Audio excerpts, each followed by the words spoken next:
Olá, que bom ter você com a gente no Papo e Demais. Nosso programa da Rede Evangelizar de Comunicação está sempre de portas abertas para você. Eu sou Tatiane Aires e vou acompanhar esse bate-papo que traz os 3 pilares do portal de conteúdo da obra. Vamos inspirar, despertar e evangelizar sempre com assuntos muito importantes que fazem parte da nossa vida e que nós precisamos falar, discutir, buscar entender para assim viver melhor conosco, com a família e com a sociedade. Vamos falar sobre um assunto que é tão evitado, mesmo sendo uma certeza para todos nós: a morte. Vamos discutir luto e fé. Como podemos e devemos pensar a morte? Será que é possível se preparar para esse momento? E como lidar com o luto pela morte ou pela separação de alguém que a gente ama?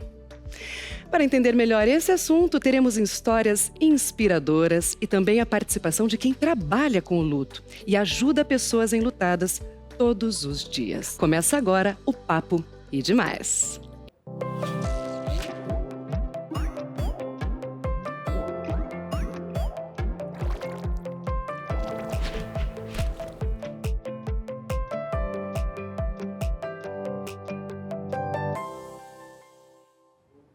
Conforme prometido, vou apresentar para vocês as nossas convidadas de hoje. A gente recebe a psicóloga Giovana Bonini, que vai contar um pouco para a gente das suas experiências e também vai nos ajudar muito com as suas palavras. Seja muito bem-vinda, Giovana, tudo bem contigo? Muito obrigada, tá tudo ótimo, Tati. Muito obrigada pelo convite. E também para nos inspirar com a sua história e mostrar a importância da fé para viver o luto, convidamos a Eli Pachenda, que faz parte de um grupo da Pastoral da Família sobre perdas e viuvez. Eli, bem-vinda, como a senhora está?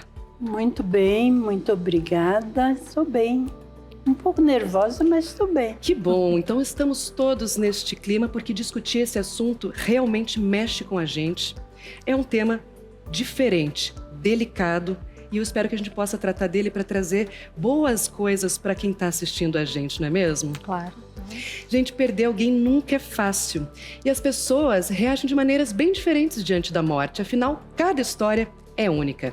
Existem pessoas que a gente imagina que não vão mais conseguir viver ou até mesmo ser feliz. De repente, elas nos surpreendem pela força, pela transformação dessa dor.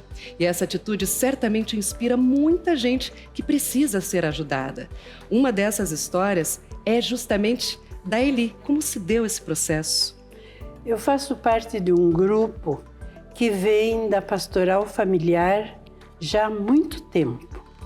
E as pessoas que fazem parte desse grupo, nós já nos conhecíamos antes, né? Já tínhamos convivência e, de repente, falece um, falece o outro.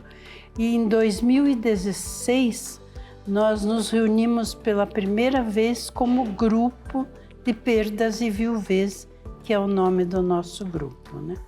Como se deu a rotina nesses primeiros encontros? Vocês sentavam e discutiam ideias, trocavam experiências? Olha, o nosso primeiro encontro foi realmente o marco para nós começarmos o trabalho. Nós nos reunimos, passamos um fim de semana todo juntos. Foi uma imersão. Foi uma imersão, realmente. E nós trabalhamos muito os nossos sentimentos. Então, nós compartilhamos, posso te dizer, uma reunião bastante dolorosa, porque fomos colocando os nossos sentimentos e, no final, nós olhávamos um para o outro e dizíamos: é isso que nós precisamos fazer. É esse tipo de encontro, é essa oportunidade das pessoas falarem, das pessoas se abrirem, mas se abrir de uma forma total, né? Que quase ninguém gosta muito de falar em sentimentos, né? Ainda mais esses tão caros e dolorosos. Exatamente. Então a senhora entende que foi importante botar para fora isso para daí começar a elaborar? Ah, exatamente. Enquanto você não consegue colocar, os teus sentimentos, as tuas dores, as tuas dúvidas, você não consegue elaborar. O luto não é fácil, né? É uma situação bem complicada nas nossas vidas, né? Mas que ele pode e deve ser vivido, mas também não se pode ficar só no luto. Acho que agora é um momento ideal para a gente chamar a Giovana aqui para o nosso papo, para explicar melhor o processo do luto. Aí ele pontuou muito bem para a gente, mas isso de maneira orgânica. Vamos dizer, eu vivi e trago as minhas experiências. Eu queria saber, tecnicamente falando, o que é o luto e como se dá essa caminhada, os passos e fases. Antes de tudo, eu quero agradecer a Eli, porque ela trouxe para nós uma vivência, como você colocou bem, Tati, orgânica e, de fato, no concreto, né? Você experienciou isso, você vivenciou isso com outras pessoas e, de fato, né, expressar as emoções, falar o que está sentindo é um divisor de águas. Então, falando agora da psicologia, né? O que é considerado luto? Luto é uma perda. Quando a gente fala de perda, podemos falar uma perda de pessoas, perdas no sentido da saúde, perdas de cunho profissional, perdas de relacionamento. Seria luto, significado perda. Por aquilo que se foi. Por aquilo que se foi, não por necessariamente aquilo que se perdeu. a morte. Não necessariamente a morte. E é muito legal a gente falar também desse tema num aspecto que o nosso público possa ter alcançado e vai alcançar uma visão mais sociocultural. E isso eu quero trazer para vocês também. Quando a gente fala de uma relação mais social e cultural, a gente tem que voltar alguns tempos e pensar como que era a morte relacionada para uma outra sociedade, em outro século. Antigamente as pessoas morriam, né, justamente por uma dificuldade, por uma perspectiva de vida muito efêmera ao que a gente vive hoje. No século XIX, começou a ver o luto como um processo citado como ritual. Ritual que foi feito, estabelecido na corte, onde as pessoas designavam roupas, cores, se podia usar joias, se não podia Quase usar protocolar. perfumes. Exatamente, era um protocolo. E aí a alta burguesia começou a também puxar esse sentido para si, porque se imitava muito a corte naquela época. E aí se instituiu os rituais do luto, do velório dentro de casa, da comida servida, dos dias que a pessoa não poderia fazer festividades, ir ao teatro, enfim. Então, falar do luto é falar de uma perspectiva sócio-histórica e também é falar de perdas. Isso é muito interessante. Isso é o que a gente precisa discutir, como que o luto está sendo visto nos tempos de hoje. E como que o luto está sendo visto nos dias de hoje? Fazendo toda essa reviravolta, nós podemos pensar que a nossa sociedade hoje em dia, dita como contemporânea, vou citar um filósofo que eu gosto muito, filósofo, sociólogo, que é o Zygmunt Bauman. Ele escreveu um livro que se implica na nossa sociedade, que hoje vivemos relações líquidas. Antigamente, talvez, né, a Eli também possa me ajudar nisso, se existia-se um problema, se existia-se um defeito num eletrodoméstico, em algum objeto, a gente consertava. Não trocava, né? Não trocava. As relações são efêmeras, passageiras, descartáveis. Exatamente, é disso que esse grande autor fala. E hoje também nós vivenciamos o luto como algo que não está mais sendo permitido viver. Existe um livro que nós, do profissionais de saúde, utilizamos, que o nome é DSM. Hoje ele está na atualização número 5. Hoje em dia, tem alguns transtornos psicológicos que são vistos como doenças e são nomeados como transtorno luto tardio. Isso é uma coisa muito séria, porque a gente não pode permitir que o luto seja visto como uma doença. Então, também o nosso movimento aqui, dentro do programa, nós também estarmos aqui, é poder falar que isso é necessário. Isso faz parte do ser humano. As pessoas estão acostumadas a só receber, a só ganhar, hoje em dia, e qualquer limite de frustração, a pessoa deixa, a pessoa larga. Perdemos também os rituais. Hoje em dia as pessoas não estão sabendo muito bem que caminho seguir. Estão perdidas, se afastaram da espiritualidade, se afastaram de costumes tradicionais dos nossos ancestrais. E a nossa proposta é que a gente permita que essas pessoas vivenciem aquela dor, transferindo conhecimento, transferindo um espaço, como a Eli trouxe, né, de reunir pessoas, acolher essas pessoas, não só em grupos, não só em instituições, em igrejas, no consultório, e permitir que elas se exponham, falem de emoções para conseguir retomar suas vidas. Então, basicamente, o que me preocupa nessa sociedade é pessoas não querendo sentir. E depois, quando se permite, vem como uma avalanche, do nada, no momento até mesmo inesperado. Exatamente, essa é a nossa preocupação, porque aí se desencadeia um gatilho muito pesado, muito forte, não que seja o luto a transformar aquela pessoa naquela situação tão drástica, mas justamente por um período tão prolongado que ela não pôde se expressar em outras situações. Então é como se seria a gota d'água. Transborda o copo. Finalmente, em algum momento ele tinha que acontecer, né? Exato. Já eu gostaria de perguntar para Eli, pegando o foco que você trouxe, inclusive, para a espiritualidade, quanto que a fé ajudou nesse processo também. Mas esse é um assunto para logo depois do intervalo, porque esse papo com certeza rende. A você que está aí do outro lado, eu convido, permaneça aqui com a gente, porque o Papo e Demais volta já.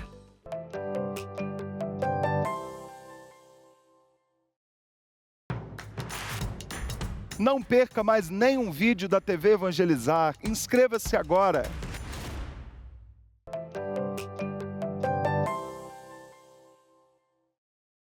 Estamos de volta ao Papo e Demais sobre fé e luto. Enquanto a gente foi para o intervalo, eu aproveitei para acessar o portal idemais.com.br e ler sobre esse tema tão importante que estamos conversando hoje. E isso, você e sua família também podem fazer, pois lá sempre tem conteúdos que falam sobre coisas relevantes para as nossas vidas. Olha só, inclusive um deles é sobre o nosso tema de hoje. E sobre o luto, você sabia que uma maneira de ajudar é sabendo o que não falar? Olha esse vídeo que a gente preparou para você que está no Instagram do IDMais.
Diante do que a gente assistiu, essa lista de 5 frases que a gente deve evitar falar, eu pergunto para Dona Eli, o que lhe ajudou a ouvir? O que as pessoas devem falar? O que nesse grupo, ao ouvir, fez a senhora ter o coração um pouco mais calmo?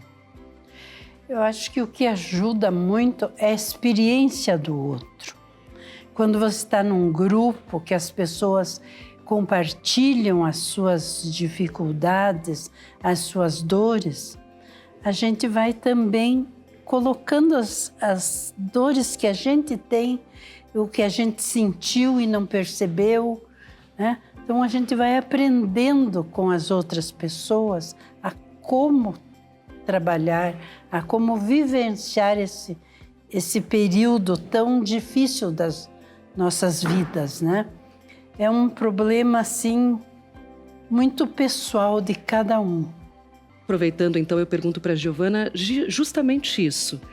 Quando começa esse luto propriamente dito? Tem um pré-luto, vamos dizer assim, ainda mais quando a situação está em processo? Uma doença, por exemplo, ou no caso de uma separação, a pessoa já sente os sinais daquele desgaste. E depois, quando você se dá conta de que aquilo realmente aconteceu, às vezes demora para cair essa ficha, como a gente colocou, né? É difícil, né, Tati? Como que se inicia o luto? É algo muito delicado, porque eu e a Eli, a gente estávamos conversando, e é muito difícil da gente explicar o que é o luto, porque o que eu vejo no consultório, e com certeza o que a Eli vê, né, também dentro do grupo, é o que cada um experiencia. É a mesma coisa que se eu te perguntar o que é o amor, você vai me responder uma coisa, a Eli vai me responder outra. É muito difícil de explicar como inicia, como finaliza. Dentro da psicologia, nós temos várias teorias. Pelo que eu conheço, tem aí umas 15 teorias de como que funciona o processo de luto. O que eu tenho mais conhecimento são as 5 fases, né? Isso daí já deve ser bem compartilhado, né, com a sociedade, é um tema bem comum, que seria a negação, seria também a raiva, seria também a depressão, a barganha e a aceitação. São as 5 fases que nós conhecemos, né? São as, de fato, mais mencionadas dentro do nosso ramo. Agora, o iniciar o luto, eu posso te dizer que o luto, ele já deve ser iniciado quando amamos alguém. Porque só se ama alguém verdadeiramente sabendo que um dia você vai perdê-la. Você falou de 5 fases aí e nomeou e pontuou muito bem. Como você bem pontuou, elas não acontecem igual para todo mundo. Sim. Não é uma receita que diz que vai acontecer assim, assim, assado. É um processo que cada um lida de um jeito. E eu gostaria de entender com a Eli, a fé foi diferencial em qual dessas fases, aonde você sentiu que o poder de Deus te ajudou, te reergueu, te pegou pela mão? Eu acredito que foi na fase da negação. Você está vivendo, mas você parece que você não quer viver aquilo, né? E se nós como cristãos, se nós pensarmos um pouquinho, a morte é a única certeza da nossa vida. Mas a morte não é o fim, a morte é o começo. Para o cristão, a morte deveria ser o início, é o início da vida eterna. Eu só vou chegar na vida eterna se eu morrer. Então, quando você entende, quando você pensa melhor, que a morte não é uma coisa ruim. A morte é uma necessidade do ser humano para que se cumpra as promessas que o Cristo nos fez. Ainda hoje estareis comigo na vida eterna. Ele disse para o bom ladrão na hora que ele estava na cruz. Então é uma certeza que nós temos que a morte não é o fim. E a fé é muito importante. Você entrega toda aquela dor, aquela tristeza, aquela angústia nas mãos de Deus. É interessante a senhora pontuar isso e até me recorreu a perguntar para a Giovana que a fé, ela é muito bem-vinda e muito necessária nesse processo, mas existe um ínterim ali da pessoa ficar até com raiva de Deus. Por que isso comigo? Por que isso aconteceu com o meu ente querido? Você percebe isso, essa trajetória no consultório também, nos seus atendimentos? Tem algum caso que se possa trazer para a gente dessas experimentações clínicas? Citando também, né, um trecho religioso, né? Jesus fez esse movimento até com o próprio Pai, né? Porque tu me abandonaste.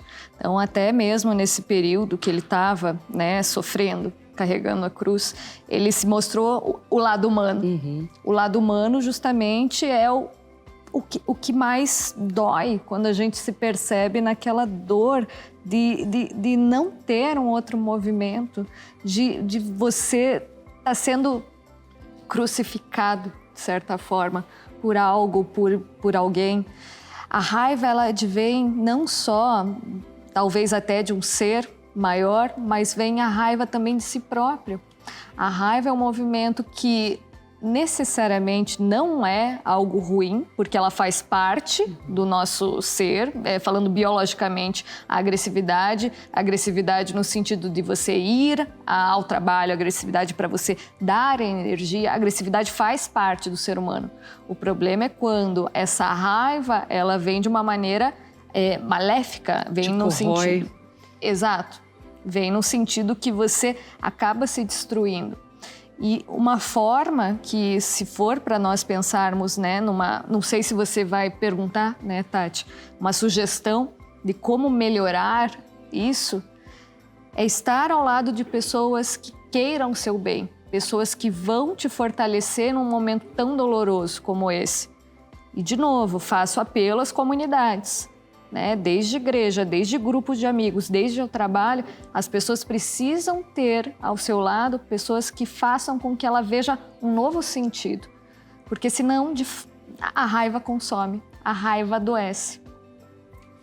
Eu gostaria de trazer aqui uma reflexão, um texto que ajuda muitos fiéis no processo de aceitação, que tem tudo a ver com o que você falou, e compreender esse processo todo. Você talvez já tenham visto esse texto em algum momento difícil da trajetória de vocês. Ele é atribuído a Santo Agostinho. E quem vai ler pra gente, justamente, é o padre Reginaldo Manzotti. Vamos assistir? Um texto atribuído a Santo Agostinho. A morte não é nada. Eu somente passei para o outro lado do caminho. Eu sou eu. Vocês são vocês. O que eu era para vocês, eu continuarei sendo. Me deem um nome que vocês sempre me deram. Falem comigo, como vocês sempre fizeram. Vocês continuam vivendo no mundo das criaturas e eu estou vivendo no mundo do Criador. Não utilizem um tom solene ou triste. Continuem a rir daquilo que nos fazia rir juntos. Rezem, sorriam, pensem em mim, rezem por mim. Que meu nome seja pronunciado como sempre foi, sem ênfase de nenhum tipo, sem nenhum traço de sombra ou tristeza. A vida significa tudo o que ela sempre significou. O fio não foi cortado. Por que eu estaria fora de seus pensamentos, agora que estou apenas fora de suas vistas? Eu não estou longe. Apenas estou do outro lado do caminho. Você que aí ficou, siga em frente. A vida continua, linda e bela como sempre foi. Amém. Que Deus os conforte. Em nome do Pai, do Filho, do Espírito Santo. Amém. Eu acho esse texto realmente muito inspirador e o mais curioso é que a Dona Eli sabe ele praticamente de cor. Então eu gostaria de aproveitar essa oportunidade, já que a gente tem que encerrar o programa, para cada uma de vocês dizer as palavras finais inspiradas nesta sensação e nessa emoção e as dicas, as palavras que vocês gostariam de dar para quem está nos assistindo agora. A palavra de conforto, a orientação, o caminho e as suas experiências. Começando aqui, por gentileza, pela Eli. Santo Agostinho diz assim: eu não morri, eu somente estou do outro lado do caminho. E eu acredito piamente que o Rodolfo continua vivo. Não presente, mas ele continua vivo nas nossas lembranças, nas nossas conversas. Quando de repente você faz alguma coisa e diz, o Rodolfo faria assim. Ele continua vivo. Ele não morreu. Então, o importante ele está do outro lado do caminho. É ter essa tranquilidade para avaliar isso e essa sensação e perceber o que vem pela frente. Que vem. A vida continua. Linda e bela. Eli, muito obrigada pelas palavras e pela presença, viu? E eu aproveito para agradecer a Gi também pela presença no dia de hoje e te pedir gentilmente conselhos e dicas para ajudar no processo e também, se você puder amarrar nisso tudo, quando perceber que é a hora de procurar ajuda. Belas palavras, né? Falar sobre isso também me emociona. O que eu posso trazer, né, de benéfico para o nosso público? O luto faz parte, precisamos respeitar o momento do luto, o ritual, reviver, né, esses rituais conforme eu falei. O que nós também precisamos estar atentos é o quanto essa pessoa não se vê numa vida sem esse ente querido. Aí, de fato, ela se encontra num momento obscuro, onde ela não vê sentido, onde ela não vê um propósito, porque aquela pessoa era tão especial, que ela não se via sem o outro. É como se eu só vivo com o outro. Nesse movimento, nós precisamos estar adentro de um processo não só psicoterapêutico, como é indicado, mas também da família, acolher, da comunidade, acolher. O momento que nós precisamos olhar com atenção é a pessoa está tendo prejuízos reais, concretos, no trabalho, na escola, nos relacionamentos. São esses prejuízos que, com certeza, vocês já devem ter falado muito sobre isso e as pessoas vão buscar maior informação, é que nós precisamos buscar auxílio. Eu gostaria de agradecer demais a vocês duas pela presença, viu? E dizer que tem muito mais para a gente conversar, ler e discutir, porque é um assunto que movimenta muito. Então, obrigada. E é preciso ser falado. Exatamente. Nós agradecemos pela sua companhia e conte com o ID Mais como apoio, inspiração e ajuda na fé para atravessar o luto e tudo mais na vida, entre tristezas e alegrias. Acesse idmais.com.br para rever este programa de hoje e ter acesso a mais conteúdos exclusivos sobre o Papo ID Mais. E também, é claro, o tema deste programa. Aproveite também para nos seguir nas redes sociais. A gente se encontra em breve para mais um papo. Até! Fique bem. Tchau, tchau.